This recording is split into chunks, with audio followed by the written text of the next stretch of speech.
நம்ம இப்போது ஒரு வியூவராக ஜாயின் பண்ணிட்டோம். ஆடெல்லாம் பார்த்துட்ருக்கோம். நமக்கு அமௌண்ட் ஆட் ஆகிட்டுருக்கு. பட் நமக்கு கீழே இன்னும் நல்ல டீம் கொண்டு வந்தால் மட்டும்தான் இன்னும் அமௌண்ட் சேர்த்து கிடைக்கும் அப்படிங்கிறதுனால நீங்கள் கண்டிப்பாக ரெஃபர் பண்ணணும். அது எப்படிங்க சார் நான் ரெஃபர் பண்ணுறது அப்படின்னா, நீங்கள் லாகின் வந்துட்டீங்க. உங்களோட டேஷ்போர்டு இது. இந்த டேஷ்போர்டில் மெனு கிளிக் பண்ணிங்கன்னா என்னென்ன இருக்குது அப்படின்னா, நீங்கள் ஒரு நம்மக்கிட்ட ரெஜிஸ்டர் பண்ணியிருக்கிற செல்லர்ஸோட டீட்டெயில் எப்போ வேணாலும் இதில் பார்த்துக்க முடியும். இன்னும் அவங்க என்னென்ன ஆஃபர் போட்டிருக்காங்க அதையும் பார்த்துக்கலாம். தென் ஏர்னிங்ஸ் நீங்கள் என்ன உங்கள் அக்கௌண்ட்டில் எவ்வளோ ஏர்னிங்ஸ் இருக்குது, உங்களுக்கு கீழே என்ன டீம் இருக்காங்க, அமௌண்ட்டு எப்போ வித்ட்ராவல் பண்ண முடியும், தென் அமௌண்ட் வித்ட்ராவல் பண்ணதில் எவ்வளோ நமக்கு அக்கௌண்ட்டுக்கு ஆட் ஆகிருக்குது, உங்களுடைய ஓன் ப்ரொஃபைலு, என்ன டேர்ம்ஸ் அண்ட் கண்டிஷன், இது எல்லாமே இதில் நீங்கள் பார்த்துக்க முடியும். டேர்ம்ஸ் அண்ட் கண்டிஷனை பொறுத்த வரைக்கும் நீங்கள் கம்பல்சரி உங்களுக்கு கீழே ஒரு 10 டவுன்லைன் இருந்தால் மட்டும்தான் வித்ட்ராவல் கொடுக்க முடியும். இதில் என்னென்ன விதிமுறைகள் அப்படிங்கிறத நீங்கள் கண்டிப்பாக தெரிஞ்சுக்க தான் வேணும்.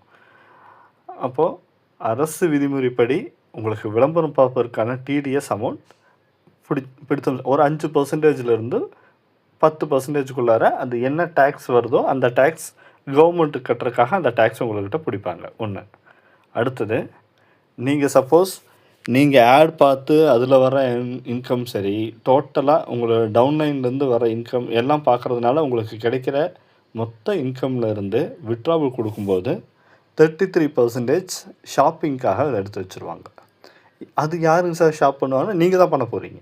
யார் வியூவரோ அவங்க தான் ஷாப் பண்ணுவீங்க. என்ன அது அமௌண்ட்டாக எடுத்துகிட்டு போய் வெளியே வாங்க முடியாது. அந்த அமௌண்ட் அப்படியே நீங்கள் 33% சேர்த்து வச்சுருக்கிற இந்த அமௌண்ட்டை நம்மளுடைய செல்லர்கிட்டருந்து மட்டும்தான் நீங்கள் வாங்கிக்க முடியும். ஏன்னா நமக்கு ஆட் கொடுக்குறாங்க, அது மூலிமா நம்ம ஏர்ன் பண்ணுறோம். அப்போ திருப்பி அவங்களுக்கு நம்ம எதுவும் ஒன்று செய்யணும் இல்லையா? அப்போ அவங்க என்னென்னா, நீங்கள் அந்த பொருள் நல்லா இருக்குது, அவங்களுடைய ஆடில் வர பொருள் நல்லா இருக்குது அப்படிங்கிற பட்சத்தில் நீங்கள் அவங்கள கான்டாக்ட் பண்ணி அதை வாங்கணும்.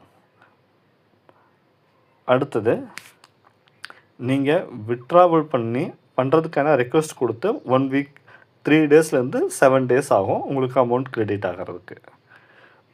இன்றைக்கி 20 விளம்பரம் வருது, இல்லை 10 விளம்பரம் வருது, இது தொடர்ந்து இதே மாதிரியே வருமா அப்படின்னா இது கண்டிப்பாக எந்த ஷூரிட்டியும் கொடுக்க முடியாது. ஏன்னா இன்றைக்கி 10 வருது, நாளைக்கு அட்வர்டைஸர் இன்னும் நிறையா வர்றாங்க, நிறையா பேர் நம்மக்கிட்ட ஆட் கொடுக்குறாங்க, இப்போ ரீச் ஆகுது, நம்மகிட்ட இருக்கிற வியூவர்ஸ்க்கு ஈஸியாக ரீச் ஆகுது அப்படின்னு அவங்க ஃபீல் பண்ணிவிட்டு அதுக்காக கொடுக்குறாங்க அப்படின்னா இது 10ங்கிறது 20ங்கிறது 50 விளம்பரமாக கூட ஆகலாம். இல்லை அது கிடைக்கிற அவைலபிலிட்டியை பொறுத்து அதோடைய கவுண்ட் சேஞ்ச் ஆகலாம். அதே மாதிரி இந்த ரூல்ஸ் கம்பெனின்னு புதுசாக ஏதாவது ரூல்ஸ் கொண்டு வந்தாங்கன்னா அதை